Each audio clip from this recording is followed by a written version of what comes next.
الف لام میم. اللہم ارزقنی علما نافعا واسعا عمیقا. اللہم ارزقنی رزقا واسعا حلالا طیبا مبارکا من عندک. اللہم ارزقنی حیات سعادت وموت شہادت. اعوذ باللہ السمیع العلیم من الشیطان الرجیم. بسم اللہ الرحمن الرحیم. یا ایہا الذین آمنوا ان جاءکم فاسق بنبأ فتبینوا ان تصیبوا قوما بجہالۃ فتصبحوا علی ما فعلتم نادمین. وَاعْلَمُوا أَنَّ فِيكُمْ رَسُولَ اللَّهِ لَوْ يُطِيعُكُمْ فِي كَثِيرٍ مِّنَ الْأَمْرِ لَعَنِتُّمْ وَلَكِنَّ اللَّهَ حَبَّبَ إِلَيْكُمُ الْإِيمَانَ وَزَيَّنَهُ فِي قُلُوبِكُمْ وَكَرَّهَ إِلَيْكُمُ الْكُفْرَ وَالْفُسُوقَ وَالْعِصْيَانَ أُولَٰئِكَ هُمُ الرَّاشِدُونَ. فضل من اللہ ونعمہ واللہ علیم حکیم. صدق اللہ مولانا العظیم. ایک قبیلہ ہے بنی مستلق، بڑا مضبوط قبیلہ تھا. نبی اکرم صلی اللہ علیہ وسلم نے ان کی شرارتوں کے لیے سزا دینا چاہی اور وہاں پہ فوج کشی کی تو قبیلے نے شکست کھا لی اور حضرت حارث بن درار رضی اللہ تعالی عنہ نے اسلام کو قبول کر لیا. حضرت حارث بن درار رضی اللہ تعالیٰ عنہ وہی ہستی ہیں جو حضرت جویریہ رضی اللہ تعالیٰ عنہ جو ام المومنین ہیں ان کے والد محترم بھی ہیں. حضرت حارث بن درار کا ایمان لانا کیا تھا کہ پورے کا پورا قبیلہ مسلمان ہو گیا. تو نبی اکرم صلی اللہ علیہ وسلم نے حضرت حارث بن درار رضی اللہ تعالیٰ عنہ کو فرمایا کہ حارث، جب اللہ اقتدار دیتا ہے تو دو چیزیں فوری طور پر کرنے کے لیے واجب ہو جاتی ہیں. پہلی چیز تو یہ کہ نظام صلاۃ اور دوسری نظام زکوٰۃ. نظام صلاۃ تو ابھی سے شروع، اس کے اندر تو کوئی گنجائش نہیں، اور نظام زکوٰۃ کے بارے میں یہ ہے شروع تو وہ ابھی سے ہے لیکن وصول ابھی نہیں کی جائے گی، کیونکہ وہ اموال جو تمہارے پاس ایک سال پڑے رہے تمہاری ضروریات سے جو زائد ہوں اس کے اوپر مال زکوٰۃ لیا جائے گا اور وہ سینٹرل گورنمنٹ لے گی. وہ مرکزی بیت المال میں جائے گا. اس کے لیے میرا کوئی ہرکارہ آئے گا، میرا کوئی نمائندہ آئے گا، وہ تم سے آ کے مال زکوٰۃ لے جائے گا. اور اس میں تفصیل بتا دی کہ اگر سونا چاندی ہوگا، نقدی ہوگی اتنے فیصد، اور اگر یہ بارانی ہوگی زمین تو اتنے فیصد، اور غیر بارانی ہوگی تو اتنے فیصد. یہ سارا تفصیل سے بتا دیا کہ زکوٰۃ کا مال لوگوں سے کس طرح لیا جائے گا. اور لے لینا، پھر ایک دن آئے گا تو میں اپنے نمائندوں کو بھیجوں گا، وہ آ کر لے جائے. ایک سال جب گزر گیا تو نبی اکرم صلی اللہ علیہ وسلم نے ولید بن عقبہ بن ابی معیط کو بھیجا کہ جا کے مال زکوٰۃ لے آؤ. اب اس کی اطلاع ہو گئی کہ فلاں دن ولید بن عقبہ بن ابی معیط آئیں گے اور آ کر مال زکوٰۃ لے جائیں گے. دن طے ہونے پہ حضرت حارث بن درار خوش ہیں کہ آج رسول اللہ صلی اللہ علیہ وسلم کا نمائندہ آنے والا ہے. اپنے علاقے کی حدود سے، قبیلے کی حدود سے باہر نکل کر استقبال کے لیے بیٹھ گئے. مال زکوٰۃ سارا اکٹھا کر کے رکھا ہوا ہے کہ جو ہی آئیں گے تو کھانے پینے کے ساتھ، ان کا استقبال کرنے کے ساتھ یہ مال زکوٰۃ ان کو ادا کر دیں گے، اور اس کے بعد ہمارے اموال ہمارے لیے حلال ہو جائیں گے، ہم اپنے کھانے اچھی طرح کھا سکیں گے. تو اس کے انتظار میں تھے کہ دور سے ولید بن عقبہ بن ابی معیط نے دیکھا کہ نوجوان ہیں، بھاگ دوڑ رہے ہیں، بڑے پرجوش ہیں. جس طرح ہمارے ہاں بھی کسی بڑے آدمی کے نمائندے نے آنا ہو تو گاؤں کی حدود سے باہر نکل کر اس کا استقبال کرتے ہیں. بوڑھے دانشور بیٹھے ہوتے ہیں، نوجوان بھاگ بھاگ کے کام کر رہے ہوتے ہیں. اسی طرح وہاں پر بھی نوجوانوں کو جب یوں بھاگ بھاگ کے کام کرتے دیکھا انہیں پرجوش دیکھا تو دل میں ایسے خیال آ گیا میرے قبیلے اور ان کے قبیلے کے درمیان تو ایک قتل کا تنازع چل رہا ہے، کہیں انہوں نے مجھے پہچان لیا کہ میں ولید بن عقبہ بن ابی معیط ہوں اور میں فلاں قبیلے سے تعلق رکھتا ہوں، تو ان کو اپنی بات یاد آ گئی تو کہیں غصے میں آ کر مجھے قتل ہی نہ کر دے۔ ڈر گئے، ڈر کے وہیں سے واپس پلٹ آئے، اور جب واپس پلٹ کر آئے مدینہ منورہ میں اس وقت نبی اکرم صلی اللہ علیہ وسلم دربار میں اپنے اصحاب کے ساتھ موجود تھے۔ آتے ہی کہنے لگے کہ یا رسول اللہ، میں تو بنی مستلق میں مال زکوٰۃ کو لینے کے لیے گیا تھا، لیکن وہاں کے لوگ تو میرے قتل کے درپے ہو گئے، مجھے جان سے مار دینے لگے تھے، بڑی مشکل سے جان بچا کر بھاگا ہوں آقا۔ یہ سننا تھا تو صحابہ کے اندر دو طرح کا ریاکشن ہوا۔ کچھ صحابہ تو رسول اللہ کے چہرہ اقدس کی طرف دیکھنے لگے کہ ابھی آپ کیا ارشاد فرماتے، اور دوسرے کچھ نوجوان کھڑے ہو گئے اور انہوں نے کہا یا رسول اللہ، جنہوں نے آپ کو اور آپ کے نمائندے کو دراصل جس نے قتل کرنے کی کوشش کی ہے اس نے آپ کی توہین کی، اور جو رسالت مآب کی توہین کا مرتکب ہوتا ہے اس کے لیے دھرتی کا سینہ نہیں، دھرتی کا پیٹ اس کے لیے مناسب ہے، ہم اسے زندہ نہیں چھوڑیں گے۔ بلکہ ایک روایت میں تو یوں آتا ہے کہ وہ گھوڑوں پر بیٹھ گئے، ایڑ لگاتے، گھوڑے اپنے قدم اٹھاتے، پھر باغوں کو کھینچ لیتے کہ آقا سے اجازت ملے تو ہم نے ابھی حملہ کرنا ہے، اور بار بار رسول اللہ صلی اللہ علیہ وسلم کو کہتے جا رہے تھے آقا اجازت دیجیے ہم نے حملہ کرنا ہے، آقا اجازت دیجیے ہم نے حملہ کرنا۔ نبی اکرم صلی اللہ علیہ وسلم سر جھکائے تشریف رکھے بیٹھے رہے۔ کچھ دیر کے بعد شاید عصر کا وقت ہو گیا تو نبی اکرم صلی اللہ علیہ وسلم نے دیکھا کہ لوگ مضطرب ہیں، بار بار سوالات کرتے ہیں، اتنے میں دور سے دھول اٹھتی ہوئی نظر آئی۔ صحابہ کے دل دھڑکنے لگے، شاید بنی مستلق والوں نے غداری کر دی ہے، پہلے زکوٰۃ دینے سے انکار کیا ہے، اب حملہ کرنے لگے ہیں مدینہ منورہ پر۔ انہوں نے مورچے سنبھال لیے، لیکن نبی صلی اللہ علیہ وسلم نے ارشاد فرمایا آنے والوں کے لیے رستہ چھوڑ دو۔ اب اور ان کی جان پہ بن گئی کہ کہیں آقا کو نقصان نہ دے دے۔ جب قریب آئے تو دیکھا کہ دھول زیادہ لوگوں کی نہیں ہے، تھوڑے لوگوں کی دھول ہے، تو اس کا مطلب یہ ہوا کہ یہ حملہ نہیں ہے۔ قریب جب آئے تو پتہ چلا کہ حضرت حارث بن درار اپنے 10 افراد کے ساتھ حاضر ہوئے ہیں وفد لے کر، اور نبی اکرم صلی اللہ علیہ وسلم سے بازیابی چاہی۔ آ کر جب ملے تو کہنے لگے یا رسول اللہ، ہم تو مال زکوٰۃ لے کر آپ کے نمائندے کے انتظار میں تھے، اور آپ کی طرف سے ہمیں پیغام مل گیا تھا کہ فلاں وقت پہ آپ کا نمائندہ آئے گا اور وہ مال زکوٰۃ لے جائے گا۔ یا رسول اللہ، آپ نے تو اس دن یہ کہا تھا کہ وہ حلال مال، رزق حلال بھی اگر اس میں سے زکوٰۃ نہ نکالی جائے تو وہ حلال نہیں رہتے، وہ پلید ہو جاتے۔ ہم نے تو سال کل ہو گیا ہے اور کل کا ابھی تک میں نے اور میرے قبیلے کے لوگوں نے کھانا نہیں کھایا۔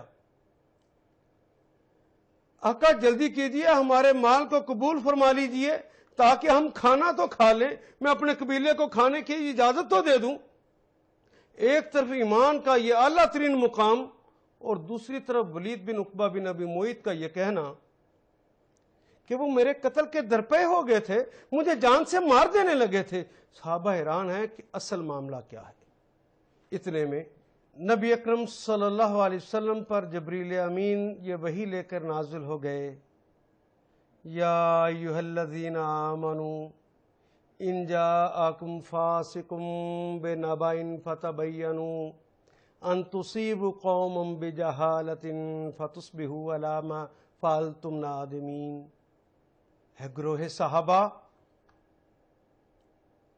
اے محمد رسول اللہ صلی اللہ علیہ وسلم کے ساتھیوں، اگر کوئی فاسق اہم خبر لے کر آئے تو اس کی تحقیق کر لیا کرو، کہیں ایسا نہ ہو کہ ولید بن عقبہ بن ابی معیط کے کہنے پر جس طرح تم نے ابھی فیصلہ کر لیا تھا کہ ہم بنی مستلق کو قتل کر دیں گے، ہم اس کو مار دیں گے، اپنی اس جہالت کی وجہ سے کہ تم کسی قوم کو نقصان پہنچا بیٹھتے، ان کے اوپر حملہ کر دیتے، پھر تمہیں پتا چلتا کہ نہیں وہ تو جھوٹ ولید بن عقبہ بن ابی معیط نے بولا تھا، وہ لوگ تو بڑے سچے تھے، اپنے بھائیوں کو اپنے ہاتھوں قتل کر کے تمہیں کتنی شرمندگی ہوتی۔ وَاعْلَمُوا أَنَّ فِيكُمْ رَسُولَ اللَّهِ، عجیب لوگ ہو، کیا تمہیں پتہ نہیں تمہارے اندر اللہ کے رسول موجود ہے؟ انہیں مجبور کرتے ہو کہ وہ حملہ کرنے کے لیے ہمیں اجازت دے۔ لَوْ يُطِيعُكُمْ فِي كَثِيرٍ مِّنَ الْأَمْرِ لَعَنِتُّمْ، اگر وہ تمہیں مجبور ہو کر اجازت دے ہی دیتے تو مشکل میں کون پڑتا؟ ابھی کل تم نے فتح مکہ کے لیے جانا ہے، وہاں ایک ایک سپاہی کی ضرورت ہے، اور جب تمہیں پتہ چلتا کہ اپنے اہل ایمان کو، اپنے بھائیوں کو، اپنی طاقت کو اور ان جری نوجوانوں کو تم نے ایک غلط آدمی کی خبر کی بنیاد پر خود شہید کر دیا ہے، اور ایک ایک آدمی کی وہاں پہ تو ضرورت تھی، آج وہ تمہارے پاس نہ ہوں گے تو وہاں پہ جا کے مشکل میں نہیں پڑو گے۔ وَاعْلَمُوا أَنَّ فِيكُمْ رَسُولَ اللَّهِ، تمہارے پاس اللہ کے رسول اگر موجود ہیں تو پھر تم نے تقدم کر کیسے لیا؟ تم رفع صوت کے مرتکب ہو کیسے گئے؟ کیا تمہیں پتہ نہیں ہے ان تحبط اعمالکم وانتم لا تشعرون، ہم تمہارے اعمال کو ضائع کر دیں گے اور تمہیں اس کی خبر بھی نہ ہوگی۔ اب تعریف فرمائی جا رہی ہے ان لوگوں کی جو رسول اللہ صلی اللہ علیہ وسلم کے چہرہ اقدس کی طرف دیکھ رہے ہیں، انہیں پتہ ہے کہ نہ ہم تقدم کر سکتے ہیں نہ رفع صوت کے مرتکب ہو سکتے ہیں۔ ان کے لیے کہا وَلَٰكِنَّ اللَّهَ حَبَّبَ إِلَيْكُمُ الْإِيمَانَ وَزَيَّنَهُ فِي قُلُوبِكُمْ، ایمان تو ہے ہی ہے، جو اللہ فرما دے، جو اس کے رسول فرما دے، اس پر عمل کا نام ہی تو ایمان ہے۔ تمہارے اندر وہ مزین ہے، جی تمہارا بھی چاہتا ہے، جس نے رسالت مآب صلی اللہ علیہ وسلم کی توہین کیا یا ان کے نمائندے کو قتل کرنے کی کوشش کی ہے، اس کو تہہ تیگ کر دے، لیکن تم نے اپنے جذبات کو کنٹرول میں رکھا ہے، اور اس کے اوپر جو چیز ہے بھی رہی ہے، جو چیز بھاری رہی ہے، جس کا تم نے اظہار کیا وہ یہ کہ اللہ کے رسول سے تم نے محبت کا اظہار یہ کیا کہ ان کے حکم کے بغیر ایک قدم بھی نہیں تم چلے، تم نے کچھ کہا ہی نہیں ہے۔ یہ اس بات کی علامت ہے کہ تمہارے دلوں کے اندر ایمان مزین ہے، تم کفر، فسق اور عصیان سے نفرت کرنے والے ہو، تم لوگ ہدایت یافتہ، اولئک ھم الراشدون، یہی وہ لوگ ہیں جو ہدایت یافتہ ہیں، دوسرے نہیں ہیں ہدایت یافتہ۔ ہدایت یافتہ کی یہ خبر شاید اس وقت تک میں نہ سمجھا سکوں پوری بات، جب تک یہ جو اصطلاحیں ہیں اسلام کی یہ میں پوری طرح نہ بتا لوں۔ ان اصطلاحوں کو سمجھنے کے لیے آئیے، ایک اصطلاح ہے تقویٰ۔ تقویٰ کسے کہتے ہیں؟ کلمہ پڑھ لیا اور اس کے بعد کوئی آدمی یہ فیصلہ کر لے کہ میں نے کوئی بھی کام اللہ اور اس کے رسول کی مرضی کے بغیر نہیں کرنا۔ کلمہ پڑھنے کے بعد کچھ تو کرنا ہے نا، جو بھی کام کرنے لگے تو پہلے کس سے پوچھنا ہے؟ یا ایھا الذین آمنوا لا تقدموا بین یدی اللہ ورسولہ واتقوا اللہ، اللہ اس کے رسول سے پوچھے بغیر کوئی کام نہیں کرنا۔ آپ نے پوچھا کہ اللہ یہ کام کر لوں، جواب آ گیا کہ نہیں کرنا، لیکن جی چاہتا ہے کہ وہ کام کر لوں، مزہ بڑا ہے اس کام کے اندر، فوائد بڑے ہیں اس کام کے اندر، دنیا کا فیشن اور طور طریقہ کہتا ہے کہ یہ کام ضرور کرو، خاندان کے اپنے رسم و رواج کہتے ہیں کہ یہ کام ضرور کرو، لیکن اللہ جل شانہ نے کہہ دیا کہ نہیں کرنا۔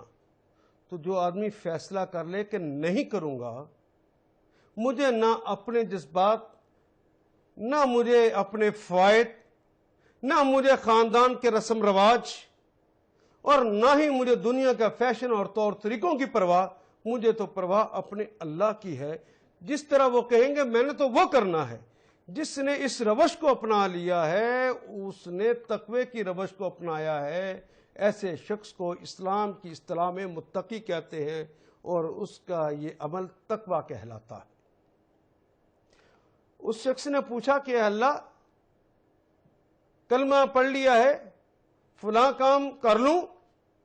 تو اللہ نے کہا ہاں کر لو، لیکن اس کام کرنے کو جب دیکھا تو جی نہ مانے، مشکلات پیش آتی ہوں، تکلیفیں ہوتی ہوں، خاندان کے رسم رواج کہتے ہوں مت کرنا، دنیا کے فیشن اور طور طریقے اس کے مخالف ہوں، لیکن اللہ کہتے ہیں کر لو۔ تو کوئی آدمی یہ کہے کہ مجھے کسی کی پرواہ نہیں، میں تو اللہ کی بات کو مانوں گا، میں تو رسول کی بات کو مانوں گا، ان سے پوچھ کر چلوں گا، اس روش کا نام تقویٰ ہے۔ جو یہ کام کر لے اسے متقی کہتے ہیں، اور جو یہ تقوی کی روش کو اپنا لیتا ہے، کیا خوب فرمایا، پہلا فائدہ تو یہ ہے کہ یہ تقوی کی روش کو جو اپنا لیتا ہے، قرآن حکیم اسے ہی سمجھ آتا ہے اور دوسرے کو سمجھ نہیں آتا۔ اسی قرآن مبین سے بہت سارے لوگوں کو ہم ہدایت دیتے ہیں، اور بہت سارے لوگ اسی سے گمراہ ہو جاتے ہیں، اور نہیں گمراہ ہوتے سوائے ان لوگوں کے جو فاسق ہیں۔ تقوی والوں کو بات سمجھ آتی۔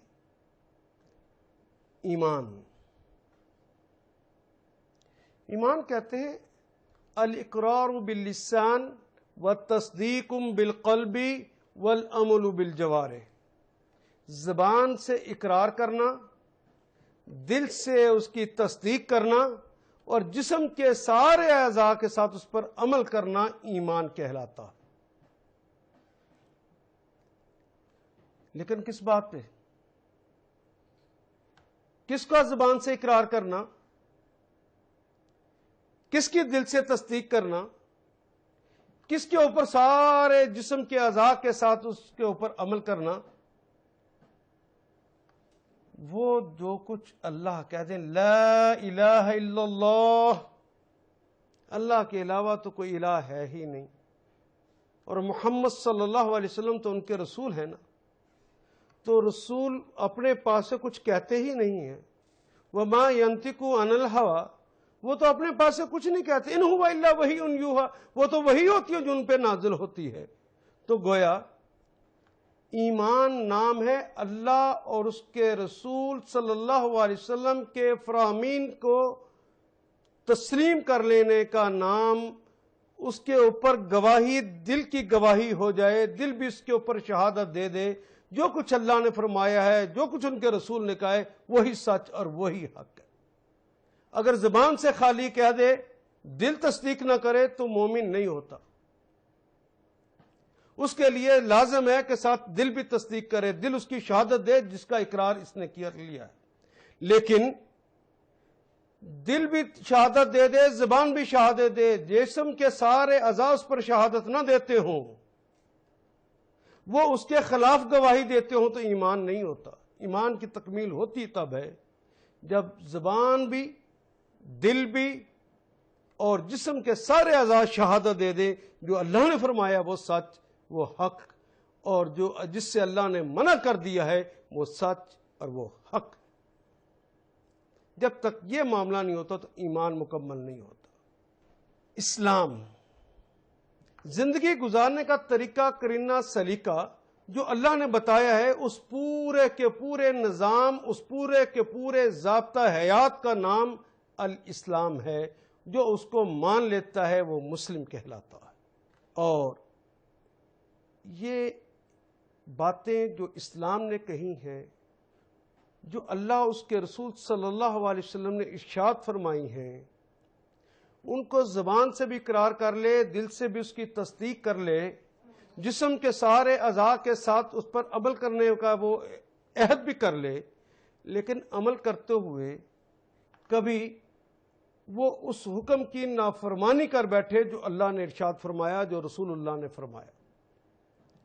اللہ نے کہا یہ کر لو، وہ نہ کرے، اللہ نے کہا نہ کرو، کوئی انسان کر لے، تو اس کی کئی حالتیں ہیں۔ ایک حالت تو یہ ہے کہ بھول چوک کے اس نے نہ کیا۔ اللہ نے کہا تھا یہ کام کر لو، اللہ نے کہا تھا یہ کام نہ کرو، دل سے مانتا ہے کہ اللہ اس کے رسول کی اتھارٹی ہے کہ مجھے کسی کام کرنے کا حکم دیں یا کسی کام سے مجھے روک دیں، اس اتھارٹی کو دل سے بھی مانتا ہے، زبان سے بھی اقرار کرتا ہے، لیکن بھول گیا۔ جو بھول گیا ہے وہ نافرمانی، یہ وہ نافرمانی ہے جو لکھی نہیں جاتی۔ نبی اکرم صلی اللہ علیہ وسلم نے ارشاد فرمایا، رفع القلم عن ثلاث، 3 آدمیوں سے قلم اٹھا لیا گیا، ان کا گناہ لکھا ہی نہیں جاتا۔ ناسی حتی یعرف، بھولا ہوا جب تک کہ اسے یاد نہ آ جائے اس کے اوپر کوئی گناہ نہیں لکھا جاتا۔ والمجنون حتی یشفیق، پاگل جب تک وہ صحت مند نہ ہو جائے، اس کا دماغ ٹھیک نہ ہو جائے، وہ جو بھی کام کر لے گا اس کے اوپر کوئی گناہ نہیں لکھا جائے گا۔ والنائم حتی یستیقظ، سویا ہوا جب تک جاگ نہ جائے اس کا کوئی گناہ، جتنے مرضی گناہ اس نے خواب میں کر لیو، اس کا گناہ لکھا نہیں جائے گا۔ یہ تو وہ ہیں جن کے بارے میں اللہ نے گناہ لکھنا ہی نہیں۔ ہاں، ایک گناہ انسان وہ کرتا ہے جو لاپرواہی کا نتیجہ ہوتا ہے۔ مثال کے طور پہ کوئی مسلمان ایسا نہیں ہے جس کو اس بات کا پتہ نہ ہو کہ اذان ہو جائے تو اس کے بعد کوئی بھی کام کرنا جائز نہیں ہے، اب تو صرف نماز پڑھنے کے لیے اس کے دربار میں حاضری دینی ہے، اب تو کاروبار کو بند کر دینے کا حکم ہے، کوئی کاروبار زندگی نہیں کیا جائے گا، اب تو اس کے دربار میں جانا ہے۔ تو نارکلی سے لے کر چھوٹے سے چھوٹے بازار تک جس کو مرضی دیکھ لیں، اذان بھی ہوتی ہے اور دکانیں بھی کھلی رہتی ہیں۔ اس لیے کھلی رہی کہ سارا ماحول ہی ایسا ہے، سب نے دکانیں کھولی ہوئی تھی تو اس شخص نے بھی کھولی رکھی۔ ماحول کی وجہ سے غفلت کا پردہ پڑ گیا، کیا گناہ ہے لیکن یہ ابھی گناہ ہے۔ اگر کسی نے بتانے والے نے اسے بتا دیا کہ اللہ کے بندے یہ کیا کر بیٹھے ہو، اللہ کے رسول نے تو کہا تھا کہ اس کے بعد دکانیں بند کر دو، یہ تو قرآن کا بھی حکم ہے، دکانیں بند ہو جائیں، اس کے بعد کی کمائی جائز نہیں ہے، تم نے دکانیں کھول رکھی ہیں، بند کر دو۔ تو کوئی آدمی اگر کہے کہ اچھا، کیونکہ زبان سے بھی اقرار کرتا ہے، دل سے بھی تصدیق کرتا ہے، یہ غفلت کا پردہ تھا، وہ چاک ہوا، اس نے کہا آئندہ میں ایسا نہیں کروں گا۔ اللہ جل شانہ سے گناہگار نہیں کہتے، اسے تائب کہتے ہیں۔ وہ توبہ کر گیا ہے، جو توبہ کر جائے اس کا بھی گناہ معاف ہو جاتا ہے۔ اور وہ تو گناہ کتنے کیے ہوں، ممکن ایک سوال اٹھ جائے کہ کتنے گناہ کیے ہوں، جتنے گناہ تم کر نہیں سکتے اس سے زیادہ اللہ تمہارے گناہ معاف کر سکتا۔ جتنے بھی گناہ کیے ہوں غفلت کی حالت کے اندر، عمر کے کسی حصے میں پہنچ جائیں، ساری عمر ہی گناہ میں لتھڑے رہیں، اور گناہ کی تمام اقسام جو کہ غفلت کی بنیاد پر ہوتی رہی ہیں، بس توبہ کر لو، توبہ ادھر کی ادھر اللہ نے معاف فرما دیا۔ ہاں، ایک نافرمانی یہ ہے کہ اللہ جل شانہ ایک حکم دے، محمد رسول اللہ ایک حکم دے، اور انسان اس بات کا اقرار کرتا ہو لا الہ الا اللہ محمد رسول اللہ، گویا اس بات کا اعلان کر دے کہ اللہ اس کے رسول کی اتھارٹی ہے کہ وہ مجھے کسی کام کرنے کا حکم دیں یا کسی کام سے مجھے روک دیں، یہ اتھارٹی ہے اللہ کی، وہ دل سے مانتا ہو۔ میں ایک مثال دوں تاکہ یہ مثال زیادہ واضح ہو سکے۔ جس طرح محمد رسول اللہ صلی اللہ علیہ وسلم نے ارشاد فرمایا وَاعْفُوا اللَّحْيَ وَقَصُّوا الشَّوَارِبَ، تم داڑھی کو رکھو اور مونچھوں کو کٹوا دو، مونچھیں ہلکی کروا دو اور داڑھی تم رکھو، اس کو معاف کر دو۔ یہ حکم اللہ کے رسول کا سن کے، کیونکہ یہ حکم جو اللہ کے رسول فرما رہے ہیں اور ہم نے اطاعت کے لیے اعلان کر دیا کہ اطاعت کریں گے، تو کوئی آدمی اپنی داڑھی کو جب مونڈتا ہے اور زبان سے بھی اقرار کرتا ہے کہ اللہ اس کے رسول کی اتھارٹی ہے کہ وہ مجھے کسی کام کرنے کا حکم دیں یا کسی کام سے روک دیں، اس بات کو بھی تسلیم کرتا ہے، پھر بھی وہ جاننے کے باوجود کہ اللہ کے رسول نے داڑھی کو رکھنے اور مونچھوں کو کٹوانے کا حکم دیا ہے، پھر بھی وہ داڑھی کو کاٹتا ہے، بتانے والا اسے بتاتا ہے، غفلت سے اسے جگاتا ہے اور اسے سمجھاتا ہے کہ اللہ کے بندے کیا کر بیٹھے ہو، تم تو اللہ کے رسول کی مخالفت کر رہے ہو، داڑھی کو مت کاٹو۔